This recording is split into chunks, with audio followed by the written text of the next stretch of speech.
1930년대에 소련 공산당은 극심한 식량 부족을 해결하기 위해서 콜호스, 즉 집단 농장 체제를 전국적으로 실시했습니다.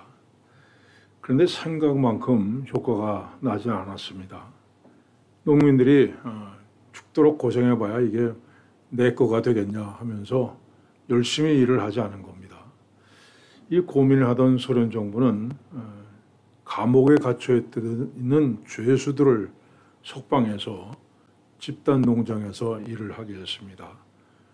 소련 전체 인구의 1%에 해당하는 죄수들을 석방했고 그들에게 가장 척박하고 정말 동토의 땅을 줬습니다. 그리고 그 땅에 농사를 지으면서 자유롭게 살도록 만들었습니다. 그런데 놀라운 결과가 나타났습니다. 소련 전체 인구의 1%에 해당하는 죄수들이 소련 전체 농업 생산량의 27%를 생산해낸 겁니다. 특별히 감자 같은 경우에는 62%, 우유와 쇠고기는 34%, 계란은 47%를 생산해냈습니다. 자유를 얻은 죄수들이 이 자유가 얼마나 소중한가 이걸 알고 그 다음에 한 번 얻은 자유를 지키기 위해서 정말 열심히 일을 한 것입니다. 여러분, 사람에게 있어 자유는 그만큼 소중합니다. 근데 자유에 몇 가지 종류가 있습니다. 무엇보다도 정치적인 자유가 소중합니다. 우리 민족은 과거에 일본 제국주의 또 6.25 전쟁을 겪으면서 정치적인 자유가 이만큼 소중하다 하는 것을 잘 알고 있습니다. 지금 미얀마에서 사람들이 그렇게 목숨 내놓고 투쟁하는 것도 이 정치적인 자유가 소중하기 때문입니다. 그런데 우리가 사는 홍콩은 점점 이 자유가 퇴색해 가고 있습니다. 하지만 정치적인 자유가 주어졌다고 해서 다 되는 건 아닙니다. 그 다음엔 경제적인 자유가 있어야 됩니다. 사람이 빚을 지면 그 순간부터 빚의 노예가 됩니다. 자유가 없습니다. 그래서 남에게 손을 벌리지 않고 먹고 살 만큼 경제력이 있어야 다른 사람의 눈치를 보지 않고 자유롭게 살아갈 수 있습니다. 뿐만 아니라 건강해야 자유를 누릴 수가 있습니다. 아무리 내가 돈이 많다, 경제적으로 자유롭다 해도 병원에 누워있으면 무슨 자유가 있겠습니까? 건강해서 그저 내가 가고 싶은 것 가고 하고 싶은 것 하고 먹고 싶은 것을 먹어야 그게 자유입니다. 또 지식이 있어야 자유를 누릴 수 있습니다. 지식이 없으면 다른 사람에게 끌려갈 수밖에 없습니다. 다른 사람이 이것이 옳다 하면 그대로 따라갈 수밖에 없습니다. 그래서 자기 나름대로 판단하고 생각할 그런 지식이 있어야 자유를 누릴 수가 있습니다. 그래서 사람은 누구나 이 정치적인 자유와 경제적인 자유, 또 건강의 자유, 지식이 주는 자유를 얻기 위해서 애를 씁니다. 이런 것들은 눈에 보이는 자유라고 할 수가 있습니다. 그러나 눈에 보이는 자유만 있는 것이 아닙니다. 눈에 보이지 않는 자유, 즉 정신적인 자유가 있습니다. 미국의 교육학자인 토마스 그룸은 우리 눈에 보이지 않는 자유를 세 가지로 정의합니다. 첫째는 생각의 자유입니다. 여러분 지금 생각의 자유를 누리고 계십니까? 과거에 있던 어떤 일들, 그 기억 속에서 계속 나를 따라다니고 있지는 않습니까? 어떤 억울했던 기억, 누군가 미워했던 기억, 이런 어떤 치욕적인 경험들, 그것이 다시 떠올라서 잠을 설치진 않습니까? 뿐만 아니라 온갖 걱정거리에 사로잡혀 살아갑니다. 이 내 마음대로 생각할 수 없는 겁니다. 생각의 자유를 누리지 못하고 있습니다. 두 번째는 선택의 자유입니다. 여러분이 선택을 할 때 과연 자유롭게 선택하느냐 하는 겁니다. 우리 자녀들 결혼할 때가 됐는데 만약에 누군가를 만나고 다니는 눈치입니다. 그러면 여러분 자녀들에게 무엇을 가장 먼저 물어보십니까? 야, 그 아이 교회는 열심히 나가냐? 믿음은 좋냐? 이걸 물어보십니까? 아니면 야, 그 아이 뭐 하는 아이냐? 학교는 어디 나왔대? 그 집안은 괜찮대? 부모님들 뭐 하는 분이냐? 이걸 먼저 물어보십니까? 우리가 자녀를 결혼시키는 일에도 선택의 자유를 누리지 못합니다. 조건에 끌려다니는 겁니다. 세 번째는 행동의 자유입니다. 내가 어떤 행동을 하려고 할 때 그것을 할 수 있어야 됩니다. 근데 어떤 행동을 하려고 하는데 그것을 하지 못하도록 가로막는 것이 있다는 겁니다. 내가 저 사람을 도와주고 싶습니다. 근데 그 순간에 내가 저 사람을 도와준다면 내가 손해를 볼지도 모르는데 하는 생각이 그 행동을 가로막습니다. 내가 이 일을 해야 하는 건 알지만 난 그만한 능력이 못 되는데 이런 생각이 행동을 가로막습니다. 이렇게 어떤 생각을 행동에 옮기려 할 때 가로막는 것이 있기 때문에 주저앉습니다. 행동의 자유를 누리지 못하는 겁니다. 자, 그런데 이렇게 눈에 보이는 자유와 또 눈에 보이지 않는 정신적인 자유 외에 또 하나의 자유가 있습니다. 바로 영혼의 자유입니다. 예수님은 죄를 범하는 자마다 죄의 종이라 말씀하셨습니다. 죄의 종으로 살던 내 영혼이 죄로부터 자유함을 얻는 겁니다. 아마 지금 이 순간도 여러분의 마음을 얽어매고 자유를 누리지 못하게 만드는 어떤 것들이 있을 겁니다. 아주 오래전에 어떤 기억일 수도 있고 또 지금 진행 중인 그런 일일 수도 있습니다. 내 마음 한구석에 남아 있어서 계속 나를 정죄하고 내 영혼이 참된 자유를 누리지 못하게 만드는 어떤 것이 있을 겁니다. 여러분 그 문제를 해결하지 못하면 여러분 숨이 끊어지는 순간까지 결코 자유를 누릴 수 없습니다. 이건 잊어버린다고 되는 게 아닙니다. 아무리 잊고 산다 해도 어느 순간 다시 이것이 살아나서 우리 마음을 아프게 찌릅니다. 결코 죄에서 자유로울 수가 없습니다. 그런데 많은 사람들이 이런 죄책감을 느낄 때요, 그것을 어떤 좋은 일을 하는 것으로 덮어버리려고 합니다. 그러니까 좋은 일을 함으로써 죄로부터 자유를 사려고 하는 겁니다. 그런데 그렇다고 해서 정말 죄로부터 자유합니까? 자, 어떤 사람이 도둑질을 했는데 10억을 벌었습니다. 근데 나중에 내가 잘못했구나, 이건 죄구나 깨닫고 그 10억에 자기 돈 10억을 보태서 20억을 자선사업에 내놓았습니다. 여러분 그것으로 자유롭게 됩니까? 결코 그렇지 않습니다. 호주 시드니에서 있었던 일입니다. 감옥에 있는 어떤 죄수가 탈옥을 결심했어요. 빵을 배달하는 트럭이 일정한 시간마다 감옥에 마당에 오는 것을 보고는 감시가 소홀한 틈을 타서 잽싸게 올라탔습니다. 그 차가 출발을 했어요. 감옥 문을 나와가지고. 그래서 차가 얼마 이제 가다가 차가 멈췄는데 주위를 살핀 다음에 차에서 내렸습니다. 그리고 내려서는 만세 자유다 하고 소리를 쳤습니다. 그런데 트럭이 도착한 곳은 바로 옆에 있는 다른 감옥 마당이었습니다. 빵을 배달하는 트럭이 다른 감옥에 배달하기 위해서 거기에 간 거죠. 그는 즉시 붙잡혀서 다시 원래 있던 감옥으로 보내졌습니다. 여러분 우리의 죄라고 하는 것은 사람에게 짓는 것이 아니라 하나님께 짓는 겁니다. 무슨 죄를 지었든 간에 그것은 바로 하나님 앞에 죄를 짓는 겁니다. 그래서 하나님 앞에 용서받지 못한 죄는 사람에게 갚는다고 해서 지워지지 않습니다. 아무리 좋은 일을 많이 했다 해도 그것은 다른 감옥으로 탈출하는 겁니다. 좋은 일을 함으로써 잠시 죄로부터 자유로워졌다 착각할 수는 있지만은 결코 죄로부터 자유를 얻을 수는 없습니다. 또 하나 사람들이 죄책감으로부터 벗어나는 방법은 죄의 기준을 바꿔버리는 겁니다. 영국의 브리타니아라고 하는 요트가 있는데 영국 여왕이 타는 요트입니다. 이 배는 그 97년에 퇴역을 했는데 이 배에 얽힌 재미있는 얘기가 있습니다.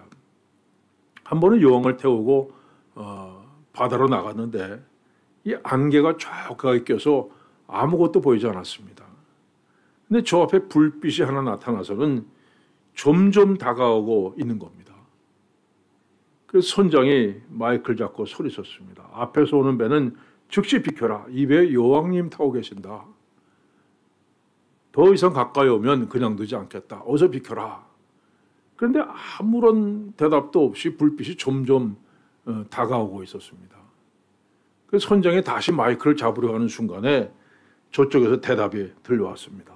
나보고 비키라고? 너 미쳤냐? 나는 등대다. 여러분, 기준이 문제예요. 무엇이 기준에 따라서 달라집니다. 하나님의 말씀을 기준으로 보면 난 죄인인데 나를 기준으로 보면 난 죄인이 아닙니다. 자, 세상에 나보다 나쁜 사람 얼마든지 있습니다.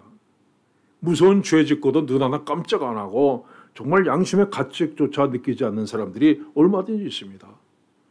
혹 내가 잘못했다고 해도 그건 이유가 있습니다. 그럴 만한 사정이 있기 때문에 어쩔 수 없이 그렇게 된 겁니다. 자, 이렇게 나를 기준으로 한다면 나는 죄인이 아닙니다. 그 죄의 기준을 바꿔버리는 겁니다. 독이 요즘에는 죄를 하나의 병으로 봅니다. 성경은 분명히 죄라고 지적하고 있는데 이걸 하나의 정신적인 병이라고 진단하는 거죠. 이 정신분석학에서는 프로이드를 이 정신분석학의 창시자다 이렇게 떠받들고 있는데 여러분, 우리 기독교 신앙인의 입장에서 볼 때는 이 프로이드 사람은요, 죄의 개념을 희석시켜버린 사람입니다.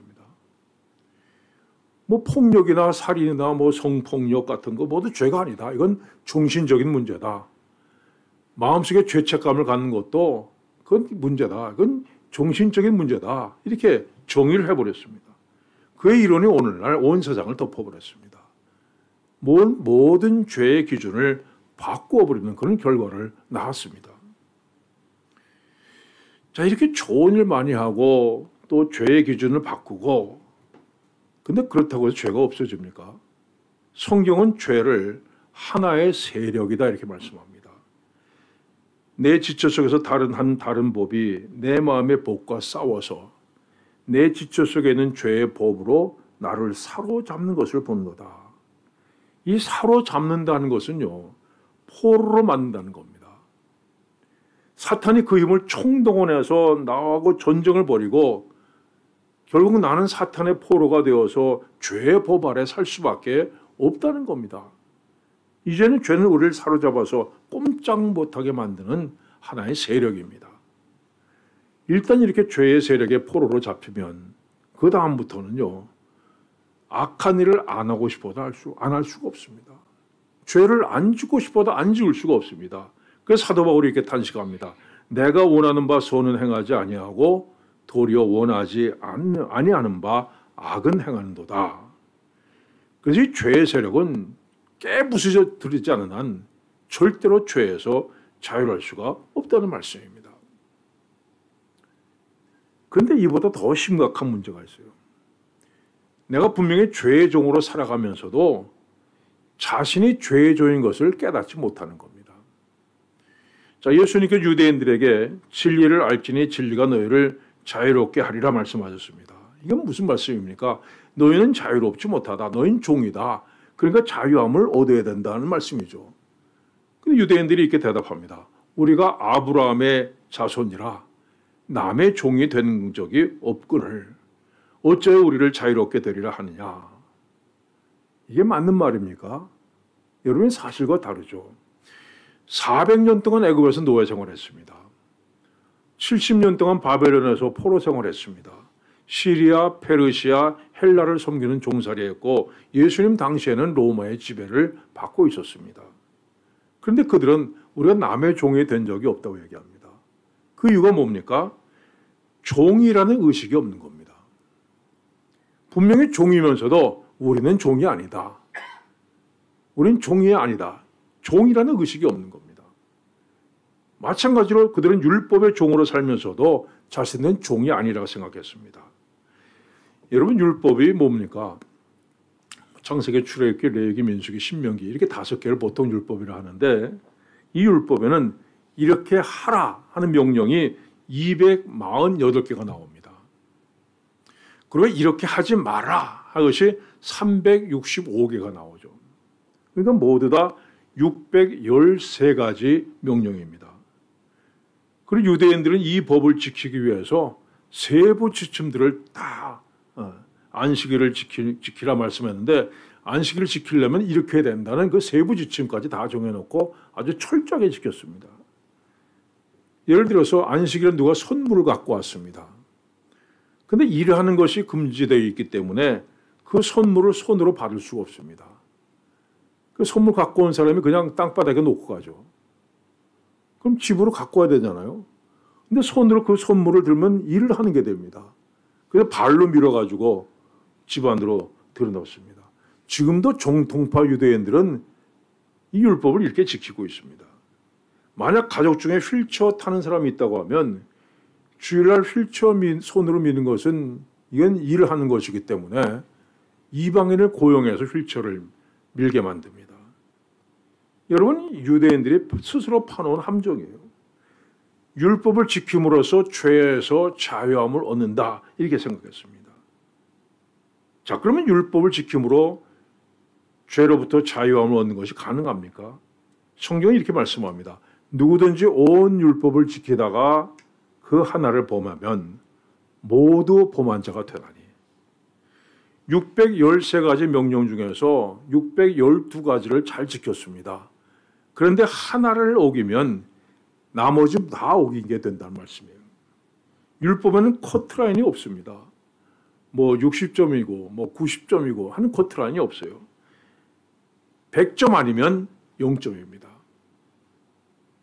결국에 율법을 지킴으로써 죄로부터 자유함을 얻는 것은 불가능합니다.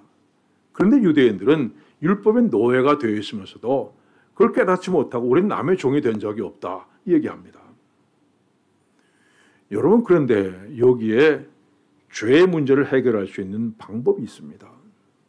예수님은 너희가 내 말에 거하면 참으로 내 제자가 되고 진리를 알지니 진리가 너희를 자유하게 하리라 말씀하셨습니다. 여러분, 진리란 뭡니까? 여기서 진리란 성경에 무슨 진리를 몇 가지 단어로 설명하는데 여기서 진리라고 하는 것은 예수님 자신을 말하는 겁니다. 그래서 아들이 너희를 자유롭게 하면 너희가 참으로 자유로우리라. 이게 자신이 진리인 것을 강조해서 말씀하셨습니다. 자, 그런데 여러분, 아들이 너희를 자유롭게 하면 이 말씀에 주목해 볼 필요가 있습니다. 아들이 너희를 자유롭게 하면 이 자유는 주어지는 자유라는 겁니다. 이건 싸워서 쟁취하고 그래서 얻을 수 있는 자유가 아니라 예수님께서 우리를 자유롭게 하실 때에 비로소 얻어주는 자유라는 말씀입니다. 1928년에 뉴욕 브루클린의 플림마우스라는 하는 교회에서 있었던 일입니다. 예배 끝날 때쯤 한 흑인 할머니가 목사님, 죄송하지만 꼭 한 번만 간증을 하게 해 주십시오. 이게 부탁했어요. 목사님이 허락을 하자 할머니는 강단에 서서 이야기를 시작했습니다. 지금 제가 하는 얘기는 68년 전에 일어났던 일입니다. 그 날짜까지 분명하게 기억하고 있습니다.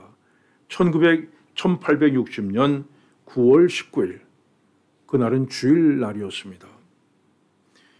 그날 이 교회 바로 앞에서 노예 시장이 열리고 있었습니다. 저는 노예로 팔려가기 위해서 묶여 있었습니다. 아버지가 먼저 노예로 팔려갔고 이제 나는 어디로 팔려가게 되나 두려움에 떨고 있었습니다. 그런데 이때 교회에서 누군가가 나오더니 노예상에게 800불을 지불하고 나를 산 다음에 자유인으로 풀어주었습니다. 그분은 이 교회를 담임하던 목사님이었습니다. 나중에 들은 바로는 교회 앞에서 노예 매매가 이루어지는 것을 본 교인들이 그날 헌금을 모아서 한 사람이라도 자유를 얻게 해주자 이게 얘기했던 겁니다.